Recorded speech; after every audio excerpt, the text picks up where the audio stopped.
오늘부터 에베소서 말씀을 수요 기도회 때 또 이렇게 묵상을 해보려고 합니다. 에베소서는 교리에 대한 모든 내용을 담고 있는 그런 아주 귀중한 신약 성경 중 하나입니다.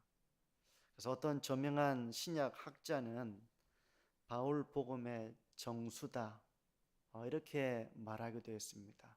정말 바울 신학의 그 모든 것이 오롯이 담겨 있는 그런 핵심과도 같다, 그렇게 말하고 있는 것이죠. 에베소서는 우리가 옥중서신으로 잘 알려져 있습니다. 바울이 감옥에서 썼던 서신 중에 하나죠. 이 에베소서 말고도 빌립보서, 골로새서, 빌레몬서, 이 네 개의 서신서가 옥중 서신으로 유명한데요. 칼빈이 가장 좋아했던 성경이 에베소서입니다. 에베소서가 얼마나 참 이런 복음의 정수가 녹아 있는지.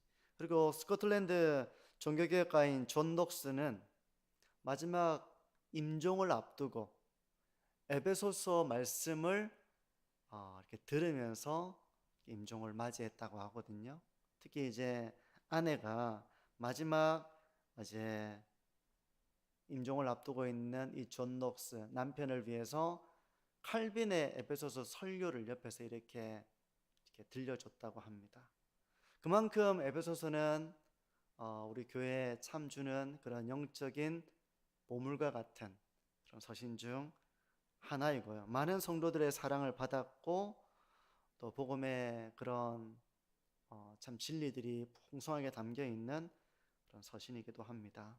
수요기도회 때 이 에베소서를 살펴보면서 많은 우리 신앙의 선조들이 은혜 받았던 그 복음의 진리를 다시 되새겨 보면서 함께 은혜를 누리는 그런 시간이 되었으면 합니다. 오늘 그 첫 시작으로 성부 하나님의 은혜라는 제목으로 말씀을 나눕니다. 바울은 에베소 교회를 향한 인사가 이제 끝나자마자 곧바로 삼위일체 하나님에 대한 찬송을 합니다. 하나님에 대한 찬송인데 삼위일체 하나님에 대한 찬송.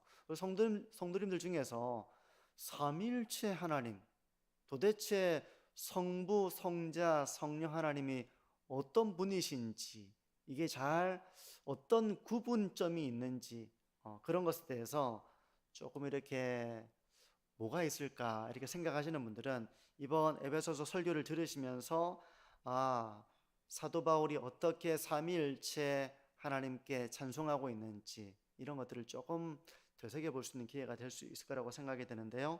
먼저 사도 바울은 성부 하나님에 대해서 찬양합니다. 3절을 보십시오. 찬송하리로다 하나님 곧 우리 주 예수 그리스도의 아버지께서 그리스도 안에서 하늘에 속한 모든 신령한 복을 우리에게 주시되. 바울이 찬송하는 대상은 바로 삼위일체 위격 중 성부 하나님에 대한 찬송입니다. 성부 하나님은 우리 주 예수 그리스도의 아버지시고 그리스도 안에서 하늘에 속한 모든 신령한 복을 우리에게 주시는 아버지라는 것입니다. 거룩한 아버지 성부 하나님이시죠. 바울은 이런 하나님을 생각할 때 찬송이 터져 나왔던 것입니다. 우리 성도님들은 성부 하나님에 대해서 어떤 찬송을 드릴 수 있습니까?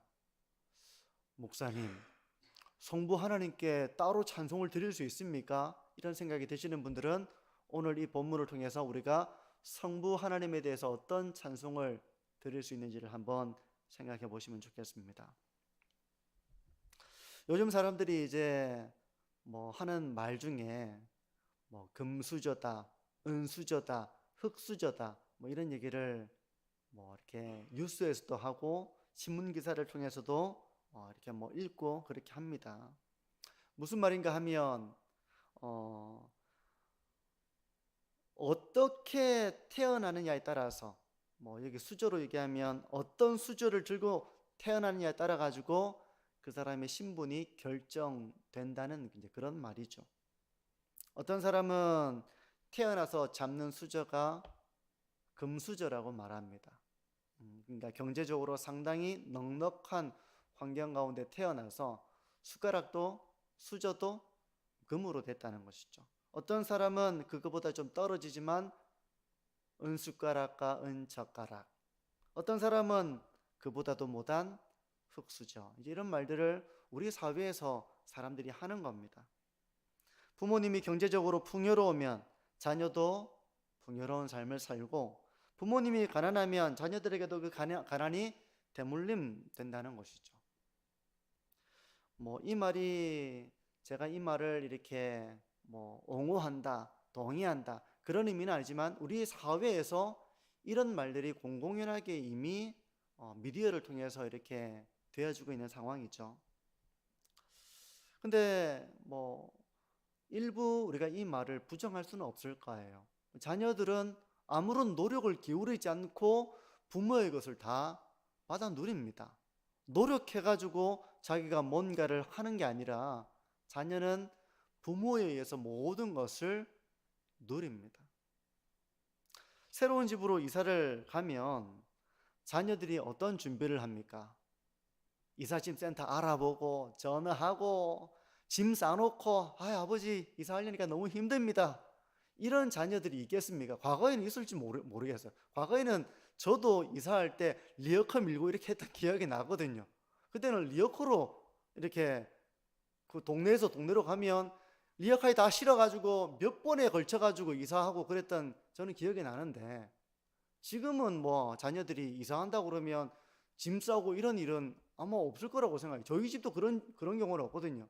이사하면 부모가 모든 짐을 싸놓고 집안 정리하고 안에는 냉장고 여러 가지 다 닦고 이렇게 하고 이사를 가잖아요. 그죠?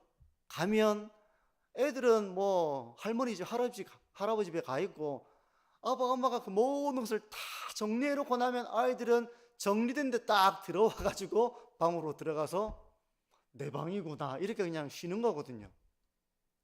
아이들이 이사한다고 자기가 집을 알아보러 다니고 전세가 얼마고 가구를 할지 알아보고 돈이 있니 없니 이런 거 신경 쓰는 어린 아이들을 자녀로 대상으로 두고 제가 하는 얘기입니다. 모든 것이 부모에 의해서 계획이 되고 준비가 되고 실행이 됩니다. 아이는 그냥 이사하면 새로운 집에 가서 모든 것이 부모에 의해 준비된 대로 그 모든 것을 누리는 것이죠. 누립니다. 자녀들이 한 노력이 있습니까? 있는 경우도 있겠죠. 근데 제가 강조하고자 하면 저희 집은 아마 없습니다. 저희 집은 아이들이 노력한 게 없습니다. 부모가 다 이사하고 이렇게 세팅해놓고 그러고 나서 아이들이 들어가서 이제 그 정리된 집에서 바로 자고 쉬고 생활하는 거지, 아이들이 이사를 한다고 노력을 하고 그런 건 대부분 없을 거라고 봐요. 모든 것이 선물로서 주어지는 겁니다. 노력해서 내가 받는다기보다는 자녀이기 때문에 그냥 부모에 의해서 모든 것을 다 받아 누리는 것입니다. 제가 이 얘기를 왜 하겠습니까? 우리가 바로 하늘에 속한 모든 신령한 복을 누리는 것도 바로 하나님 아버지의 은혜 때문이라는 점을 상기하기 위해서 이 얘기를 하는 거예요. 그러니까 자녀가 참 부모의 헌신과 사랑을 알면 이미 철이 든 겁니다. 그렇죠? 우리 역시 영적으로 철이 들어가면, 하나님의 은혜를 알면 성도는 겸손을 배우게 됩니다. 내가 뭔가 잘나서, 내가 뭔가 노력해서, 내가 받을 만해서 내가 이걸 누리고 있다라고 생각하지 않고 나는 참 자격이 없는데 하나님 아버지께서 이 모든 것을 나에게 주셨구나, 이걸 깨닫는 사람은 겸손하게 된다는 것입니다. 내가 잘난 것이 아니라 하나님의 은혜입니다. 자녀들이 자기가 잘나서 새 옷을 선물 받고, 자기가 잘나서 엄마가 막 밥을 차려주고, 자기가 잘나서 용돈을 주고, 이렇게 생각하면 그거는 큰 오산이겠죠. 최근 제가 이렇게 영상을 보는데 최수종 씨 잘 아시죠, 그죠? 최수종 씨가 이제 시상식이었던 것 같아요. 수상 소감을 하는 장면을 제가 보게 되었습니다. 짧은 영상이었어요. 근데 그 장면 속에서 최수종 씨가 보통 때는 얼마나 말을 잘합니까? 재미난 말도 잘하고 뭐 거침이 없죠. 근데 그 자리에서 상당히 조심스러운 태도가 되어서 자기에게 이루어진 이 모든 것이 정말 당연한 게 아니라고 자기는 고백한다면서 이 모든 것이 하나님의 은혜라고 자기가 그 많은 이제 시상식에 온 많은 동료들도 있고 또 사람들 앞에서 이게 자기가 누리는 이 모든 것이 당연한 게 아님을 저는 당연한 게 아니라 하나님의 은혜임을 고백하는 그 모습을 보면서 그 고백을 하는데 이제 눈물이 글썽글썽한 그 모습을 보면서 하나님의 은혜를 깊이 헤아리는 한 성도의 모습을 저는 보았습니다. 짧은 영상이지만 하나님을 알아가면 알아갈수록 그 사람은 교만에 빠질 수가 없습니다. 자기가 어떤 큰 상을 받았다고 해서 목이 곧아지고 자기가 높은 자리에 올라간다고 다른 사람을 무시하고 하는 것이 아니라 하나님의 은혜를 알기 때문에 자기가 비록 이 큰 상을 수상했다고 해도 그건 자기가 잘나서 그런 것이 아니라 하나님의 은혜였고 많은 사람들이 함께 이룬 업적이지 나 혼자 잘나서 그런 것이 아니라는 그 고백을 할 줄 안다면 그 사람은 교만에 빠지지 않죠. 우리가 하나님을 바르게 알아가면 알아갈수록 우리가 교만에 빠질 수가 없는 것입니다.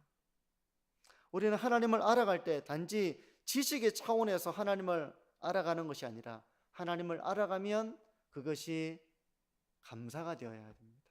하나님을 알아가면 알아갈수록 그것이 찬송이 되어야 되고 참된 예배로 이어져야 하는 것입니다. 그게 바로 진리를 깨달아가는 합당한 성도의 모습일 것입니다. 하나님께서 이미 하늘에 속한 모든 신령한 복을 우리에게 주셨습니다. 그게 뭔지 알고 싶으십니까? 그러면 과연 그게 무엇인지, 하늘에 속한 모든 신령한 복이 무엇인지 우리는 성경을 통해서 하나님 알고 싶습니다. 하나님 저에게 주신 하늘에 속한 모든 신령한 복이 뭔지 저에게 알려주십시오. 이런 내면의 태도가 되는 것이 자연스러운 것이죠. 하나님, 제가 도대체 받아 누리고 있는 것이 무엇입니까? 제가 하나님의 자녀로서 누리는 것이 무엇입니까? 이걸 알기를 원하는 삶, 그 하나님의 진리를 깨닫기를 원하는 삶. 우리가 이미 주신 복을 생각하고 헤아릴 때 성도는 또 다른 복을 달라고 하기보다는 이미 받은 은혜와 복이 어떤 것인지를 알고 깨닫고 이미 받은 것으로 감사하고 찬송할 수 있어야 됩니다. 그것이 바로 하나님 아버지의 은혜를 아는 성도의 모습이죠. 바울은 감옥에 갇혀서 지금 이런 고백을 하고 있습니다. 감옥에 갇혀서 하나님 감옥에서만 꺼내주시면 제가 하나님을 찬송하겠습니다. 이런 고백이 아니라 찬송하리로다. 우리 주 예수 그리스도의 아버지, 그 하나님께서 하늘의 신령한 모든 복을 우리에게 주신 것을 감사합니다. 이 고백을 바울이 하고 있는 거예요. 그렇다면 하나님께서 우리에게 주신 신령한 복은 어떤 것인가? 4절과 5절을 보십시오. 4절과 5절입니다. 곧 창세전에 그리스도 안에서 우리를 택하사 우리로 사랑 안에서 그 앞에 거룩하고 흠이 없게 하시려고 그 기쁘신 뜻대로 우리를 예정하사 예수 그리스도로 말미암아 자기의 아들들이 되게 하셨으니, 이렇게 말씀을 해요. 하나님이 우리에게 주신 복은 바로 우리를 자기의 아들들이 되게 하셨다는 것입니다. 하나님이 나를 아들로 삼으셨다는 거예요. 여기서 아들이라는 표현이 나오는데 하나님께서 우리를 아들로 삼으셨다는 것을 생각하면 생각할수록 참 이게 놀라운 사실입니다. 아마 이 자리에 계신 분들은 대부분이 자녀가 있으시겠죠. 우리 청년들, 청소년들을 제외하고는 다 자녀가 있으실 것입니다. 부모에게 자녀는 어떤 존재입니까? 우리 성도님들은 자녀를 얼마나 사랑하십니까? 자녀를 그 무엇과 바꾸시겠습니까? 10억을 준다 그러면 아들을 바꿀 사람이 있으십니까? 10억 준다 그러면 이 목숨 데려가도 좋아. 그런 부모가 있으시겠습니까? 없을 거예요. 아들은, 자식은 부모에게 그런 존재입니다. 비록 인간이 타락했어도 일반적으로 부모는 자녀를 사랑할 줄 압니다. 그러지 못한 경우도 있겠죠. 행패를 부리고 폭력을 일삼고 자식을 막 내팽개치고 그런 부모도 있습니다. 근데 일반적으로 부모들은 자식을 사랑합니다. 악한 자라도 자기 자식을 사랑할 줄 아는 것이 그런 하나님의 형상으로 지음받은 사람의 모습이죠. 자녀는 부모에게 큰 기쁨입니다. 부모에게 자녀는 너무나도 소중한 존재입니다. 그런데 우리가 바로 하나님의 자녀가 되었다는 것입니다. 이게 믿어지십니까? 하나님이 나를 소중하게 여기시고 있다는 것을 믿어지십니까? 하나님 나를 정말 귀하게 여기신다. 이것이 믿어지십니까? 하나님의 그 무엇과도 나를 바꾸지 않을 정도로 나를 정말 귀하게 여기시고 나를 사랑하신다. 이것만큼 귀한 게 어디 있습니까? 하나님이 그렇게 우리를 아들들로 삼으셨다는 것입니다. 여전히 우리에게는 하나님의 사랑을 받을 만한 그런 자격이 부족해요. 혹시 나 같으면 하나님이 참 날 사랑하실 만하다, 그렇게 생각하실 분이 계십니까? 우리는 참 못난 자가 나와 있습니다. 나도 나 자신이 때로는 참 못났다 생각될 때가 있어요. 하나님이 우리를 자격이 있어서 사랑하는 것이 아닙니다. 우리는 참 못난 자아를 가지고 있기도 하고요. 욕심 없는 사람이 어디 있습니까? 우리 자녀들도 욕심이 없는 자녀가 어디 있습니까? 때로는 욕심을 부리기도 하죠.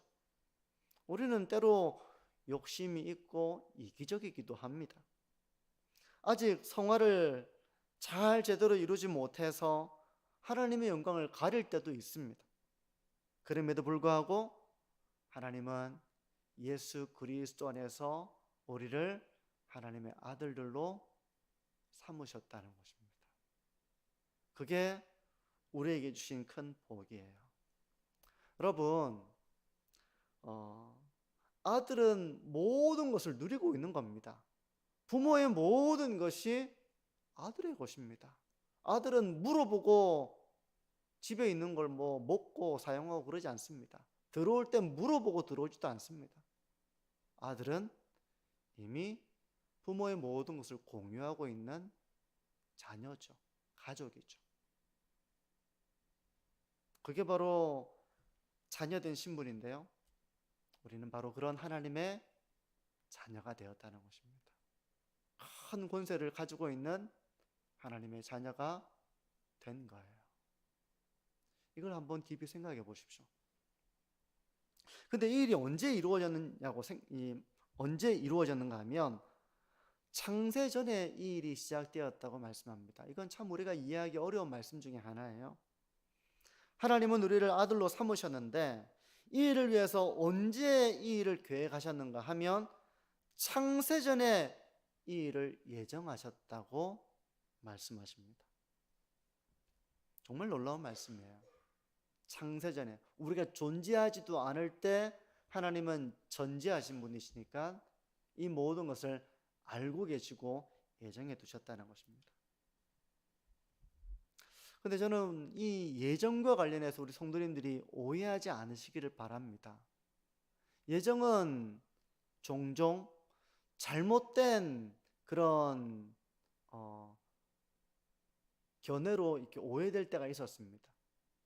하나님이 창세전에 예정했으면 나는 믿음을 가질 것이고, 하나님이 창세전에 나를 예정하지 않으셨다면 난 아무리 믿으려고 해도 믿지를 못하겠구나. 이런 게 바로 예정을 말하는 것이 아닙니다. 예정은 어느 시점에서 우리가 알게 되는 진리냐면, 우리가 예수 그리스도를 믿고 난 이후에 보니 내가 믿음을 가지게 된 것도, 내가 하나님의 자녀가 된 것도 하나님의 택함과 하나님의 예정 속에서 이루어진 것이구나 라고 알게 되는 것은 바로 참된 믿음을 가지고 난 이후에 우리가 예정에 대한 말씀을 알게 되는 거예요. 그러니까 내가 이 믿음을 가진 것도 내가 잘나서 믿었다기보다는 이미 하나님이 택하시고 나를 부르시고 나에게 은혜를 베푸시고, 그래서 우리를 믿음을 가지게 하시고 자녀가 되게 하신 거예요. 근데 예정교리가 주는 우리에게 큰 위로가 있습니다. 그것은 바로 하나님이 창세전에 선택하고 예정하신 이 일은 그 무엇으로도 변경될 수가 없다는 사실이에요. 다시 말해서 창세전에 하나님이 결정하신 것이라면 그 무엇에 의해서도 이것은 변경되지 못한다는 것입니다. 어떤 환난이나 역경으로 인해서 우리가 그리스도 안에서 선택되어서 하나님의 자녀가 된 이 사실을 그 무엇도 바꾸지 못한다는 거예요. 어떤 역경이 온다고 해도 이것을 바꾸지 못한다는 것입니다. 하나님은 이미 창세전에 우리를 예정하셨어요. 우리를 하나님의 자녀로 삼으시기로 예정하신 것입니다. 때문에 이것은 앞으로도 우리가 삶을 살아가는 동안 우리가 자녀된 이 신분은 하나님의 주권과 하나님의 은혜 가운데서 보호된다는 위로가 예정 가운데 있습니다. 예정에는 이런 위로와 소망이 있어요. 우리 성도님들은 그런 염려를 하시는 분이 저는 계시다고 알고 있는데요. 내가 지금은 정신이 온전해가지고 이 예수님에 대한 신앙을 고백하는데 나중에 내가 치매가 걸리고 정신이 온전하지 못하면 내가 이 신앙을 완전히 잃어버리게 되지는 않을까라고 걱정하는 분이 계실 겁니다. 혹시 그런 분 안 계십니까? 그런데 하나님이 우리를 이미 창세전에 택하시고 예수 그리스도 안에서 자녀를 삼으셨기 때문에 이 신분은 어떤 상황 속에서도 바뀌지 않는다는 것입니다. 나는 연약할 수 있어요. 하지만 하나님은 강력하게 우리를 붙잡아 주신다는 것이 이 예정교리 속에 있는 위로와 소망입니다. 자녀가 약할 때가 있겠죠. 자녀가 때로 부모의 손을 놓아버릴 때도 있을 것입니다. 그런데 부모는 그 손을 놓지 않습니다. 그것이 바로 예정교리 속에 담겨있는 하나님의 은혜와 위로이며 소망이에요. 하나님은 변함없이 우리를 붙드시고 계시다는 것입니다.